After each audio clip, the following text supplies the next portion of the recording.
जय श्री राम। शंखनाद में आपका स्वागत है। बंगाल में वही हो रहा है जिसकी आशंका जताई जा रही थी, जिसका डर था, जिसको लेकर बीजेपी, कांग्रेस, कम्युनिस्ट पार्टियां पहले से ही आगाह कर रही थी कि बंगाल में फिर वही हिंसा हो सकती है, वही खून खराबा हो सकता है, और वही हुआ। और इस बार तो राजनीतिक पार्टियों पर तो जो होता था वो होता था, लेकिन इस बार न्यायिक अधिकारी भी नहीं बख्शे गए। और मालदा के अंदर पूरी रात भर ऐसे अहिंसक माहौल रहा, ऐसा हाल वहां पर रहा है कि न्यायिक अधिकारियों को बंधक बना लिया। न्यायिक अधिकारी जो कि जुडिशियल ऑफिसर्स, जो एसआईआर का काम कर रहे हैं, जो वहां पर सुप्रीम कोर्ट के कहने पर लॉजिकल डिस्क्रिपेंसीज वाले जो केस हैं उनको देख रहे हैं।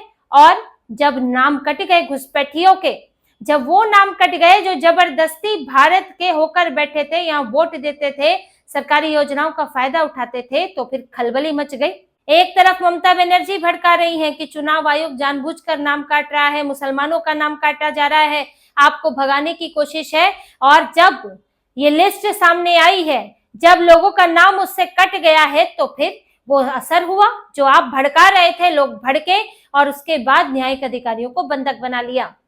मोथावाड़ी में बुधवार को जो वहां का बीडीओ ऑफिस है, उसे लोगों की भीड़ ने घेर लिया। एकदम से अचानक से वहां पर नारेबाजी होने लगी, लोगों ने घेर लिया और अंदर जो न्यायिक अधिकारी थे वो बाहर ही नहीं निकल पाए। सैकड़ों की संख्या में लोग इकट्ठे हो गए, सड़क जाम हो गया और अधिकारियों के लिए निकलना मुश्किल हुआ। इसमें 7 अधिकारी वहां फंसे रहे, जिनमें से 3 महिलाएं थी, उनको निकलने नहीं दिया गया। और हालात इतने खराब थे कि दिन भर कोशिश की गई।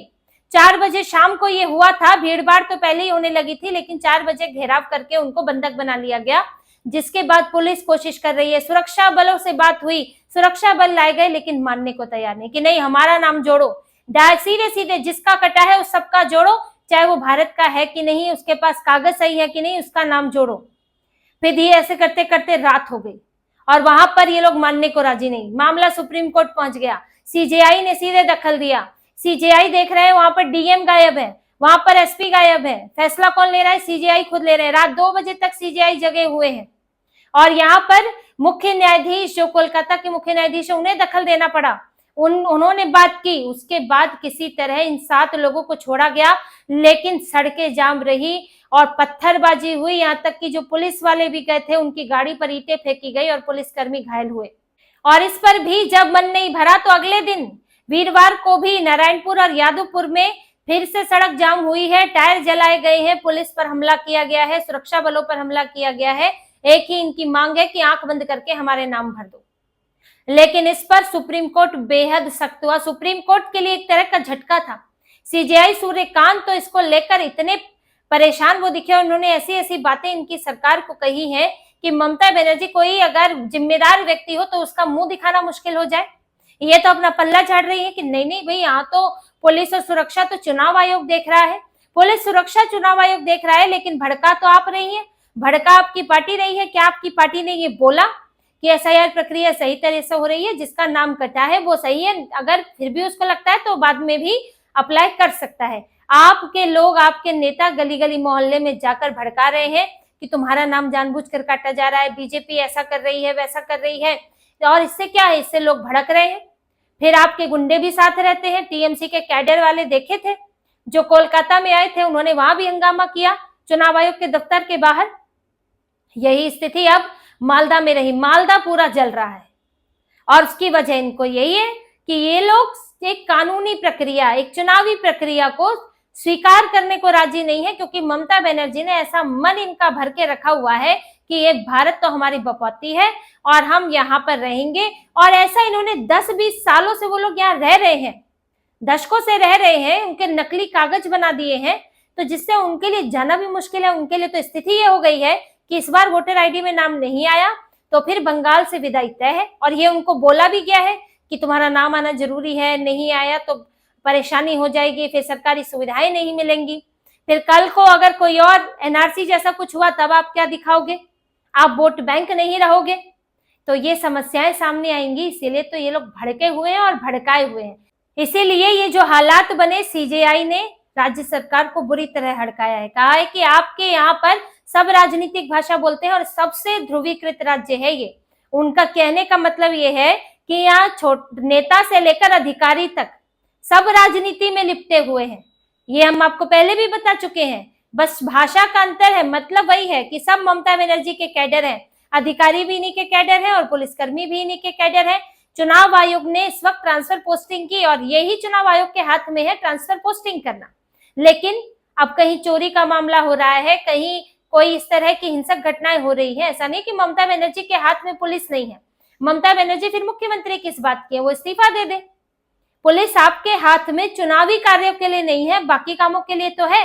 और ये तो हिंसा का मामला था, लॉ एंड ऑर्डर का मामला था। इसीलिए कोर्ट ने कहा कि आपका सबसे ज्यादा राजनीतिक भाषा बोलने वाला राज्य ध्रुवीकृत है, सबको अपनी अपनी पड़ी है। उन्होंने ये भी कहा कि ये सुनियोजित था, ये पहले से प्लान था, ये ऐसा नहीं कि अचानक से भीड़ आ गई, ये पहले से प्लान किया गया था, प्रेरित था। यानी कि पहले से ये सोचा गया कि जाकर बीडीओ दफ्तर को घेरा जाएगा और इनको बंधक बनाया जाएगा और फिर अपने नाम चढ़वाए जाएंगे, या दिखाया जाएगा कि लोग कितने परेशान हैं, या फिर ये दिखाया जाएगा कि ममता बनर्जी को देखिए मुस्लिम इलाकों में वोट चाहिए, लेकिन उन्हें हुमायूं कबीर, कांग्रेस, ओवैसी और इंडियन सेक्युलर फ्रंट, इन सब से चुनौती मिल रही है। यहाँ पर इनका वोट बंटने की स्थिति आ गई है। तो जब ये इस तरह का माहौल बनेगा, जब ये लोग परेशान होंगे, तो किसके संरक्षण में जाएंगे? जो सबसे ज्यादा सुरक्षा दे सकता है, जो बीजेपी को चुनौती दे सकता है, वो इस वक्त है ममता बनर्जी। यहाँ बीजेपी से लड़ने की बात नहीं है। इन इलाकों में, मालदा में, यहाँ भी अच्छी खासी मुसलमानों की आबादी है और मुर्शिदाबाद जैसे इलाके जहाँ 60-70% मुसलमान है, वहां बीजेपी से मतलब नहीं है। नहीं, यहाँ उन्हें मुसलमानों को कंसोलिडेट करना है मुस्लिम पार्टियों के ही मुकाबले। कांग्रेस और कम्युनिस्ट पार्टी भी मुस्लिम पार्टी ही है, तो इनको वोट ना दे दें तो मेरे पीछे लामबंद हो, तो ये तो इनकी अपनी राजनीति चल रही है। अब कोर्ट यही कह रहा है कि भाई ये सुनियोजित थी और इसके ऊपर एक्शन आपने नहीं लिया, ये आपकी नाकामी है। रात के 11 बजे तक वहां डीएम मौजूद नहीं थे, मुझे रात में मौखिक रूप से बहुत कड़े कड़े फैसले लेने पड़े। उन्होंने ये भी कहा कि ये अपराधी का वेलना जैसा है, आपने वहां से न्यायिक अधिकारियों को सुरक्षित निकालना सुनिश्चित नहीं किया, आप इसमें विफल रहे।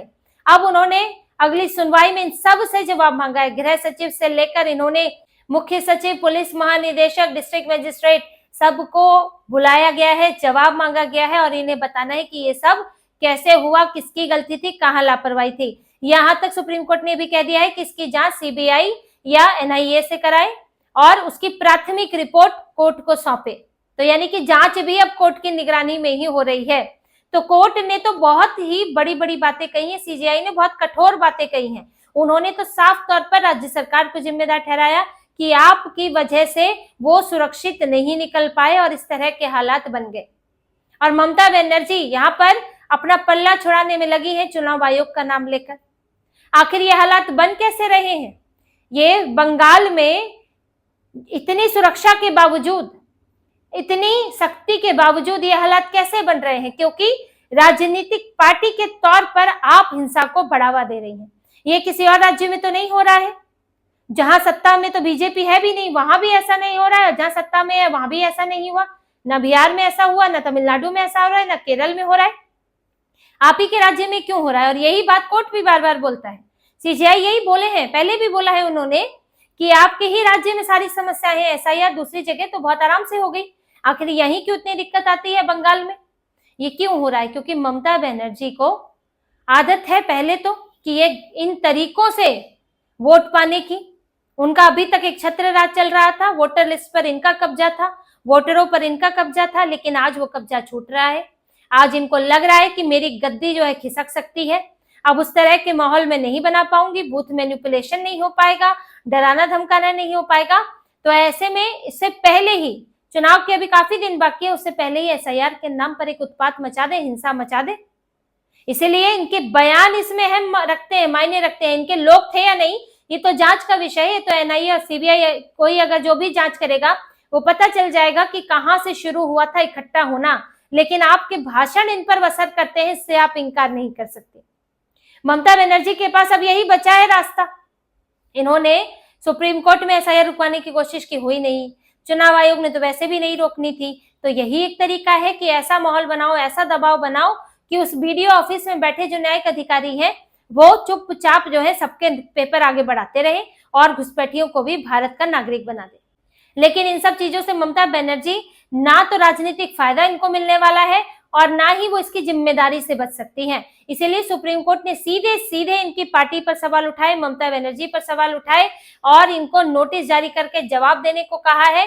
और अगर इस तरह के हालात दोबारा बनते हैं तो फिर कोर्ट तो और ज्यादा सख्त हो सकता है कि यहाँ पर और ज्यादा सुरक्षा बल भेज दिए जाए। ये नाटक बहुत ये लोग कर लेते हैं कि भाई हम तो देखिए जी कोर्ट गए थे, हम तो कोर्ट के जरिए सोल्यूशन पाना चाहते हैं, लेकिन आप कोर्ट गई थी तो आप भरे मंच से भड़काती क्यों हैं? आप कोर्ट में गई हैं तो मामला कोर्ट में है एसआईआर का, आप भरे मंच से एसआईआर के खिलाफ भड़का रही है, जब से शुरू हुआ तब से भड़का रही है। तो कोर्ट को भी ये सब दिख रहा है। अब ममता बनर्जी के यही हालात रहे तो कोर्ट को और कड़ी कार्रवाई करनी पड़ेगी और यहाँ पर फिर ममता बनर्जी, फिर ये जो बचा खुचा उनके हाथ में है वो भी उनके हाथ से जा सकता है। और इसकी अगर जांच सीबीआई, एनआईए और यहाँ तक पहुंच गई तो ममता बनर्जी अब अगर जब भी शुरू होगी जांच तो साफ निकल कर आ जाएगा कि यहाँ कौन थे जिन्होंने ये सब हिंसा कराई है। अब आप सोचिए पहले का माहौल क्या होता होगा, जब आज के माहौल में ये है तो पिछले चुनाव जो हुए हैं वो किस डर के माहौल में, किस हिंसा के माहौल में होते होंगे, जिनके बूते ममता बनर्जी 200 से ऊपर सीटें लाती है और कुर्सी पर जमी रहती है। तो इसी तरह की और खबरें और विश्लेषण आपके लिए लाते रहेंगे। हमसे जुड़े रहिए, सब्सक्राइब कीजिए, कमेंट कीजिए। बहुत बहुत धन्यवाद। जय श्री राम।